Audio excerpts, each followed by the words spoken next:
relying only on his smooth talk. The result is a chain of increasingly absurd and increasingly risky events.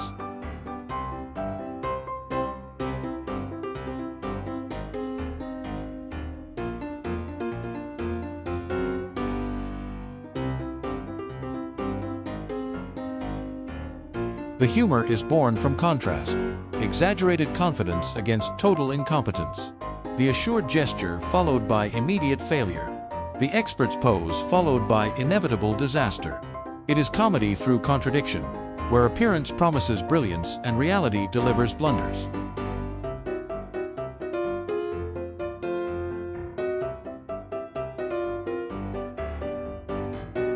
The streets become a stage.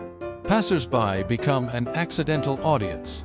Each chase, fall, and escape expands the physical spectacle that defines early screen comedy. There is no dialogue, only movement, expression, and rhythm. He runs when he should explain. He explains when he should run.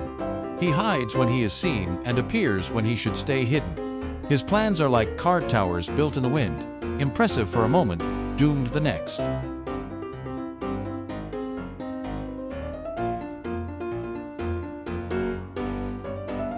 And yet there is something strangely admirable about him. His persistence, his improvised creativity, his refusal to give up even when all evidence says he should. He is flawed, but tireless. Wrong, but inventive. A social survivor powered by quick thinking and desperation.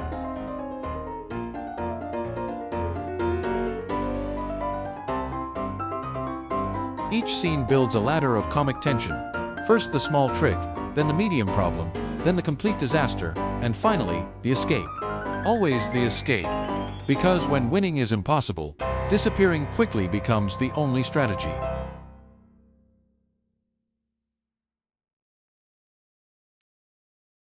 The film shows a style of comedy still being formed, raw, direct, and physical. The laughter comes from motion, surprise, and exaggeration. Every gesture is larger than life. Every reaction amplified. Every stumble almost choreographed like dance.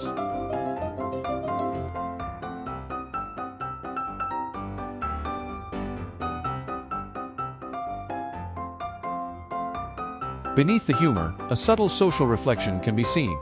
The struggle to survive in the modern city, the competition for space, status, and money.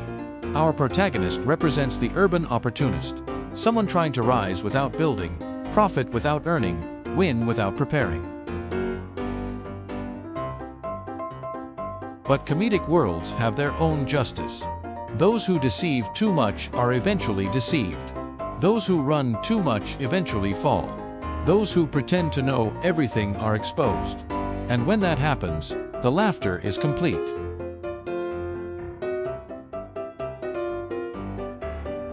The pace accelerates as the story progresses. The attempts grow bolder. The risks increase. The consequences arrive faster. The character becomes trapped in situations of his own making, fighting to escape traps created by his own impulsive choices.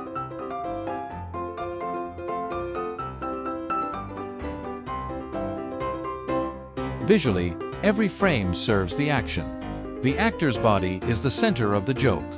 Facial expressions replace dialogue. Movement replaces argument. It is the universal language of physical comedy, understood without translation. The result is a historical experience. The birth of a style, the early sketch of a comic persona that would later evolve and influence generations. Here we see the seed, still rough, still different, but already carrying the DNA of something legendary.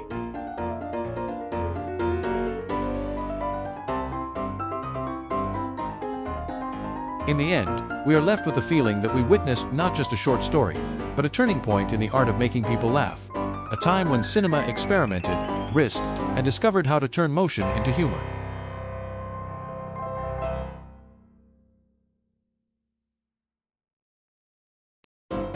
Through mistakes, escapes, and improvisations, our anti-hero moves forward, perhaps having learned nothing, but certainly having made us laugh along the way.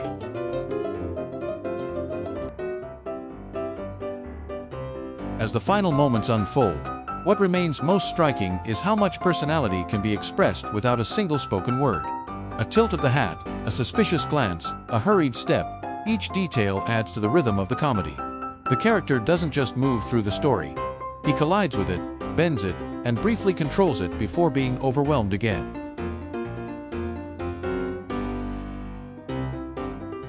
This early performance shows the foundations of visual humor: timing, posture, reaction, and reversal. Every failed scheme becomes entertainment. Every narrow escape becomes a punchline. And every confident entrance risks turning into a frantic exit.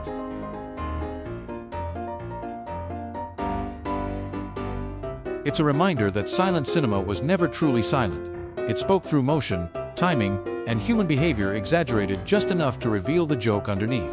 And in that movement, a comedy legend begins to take shape.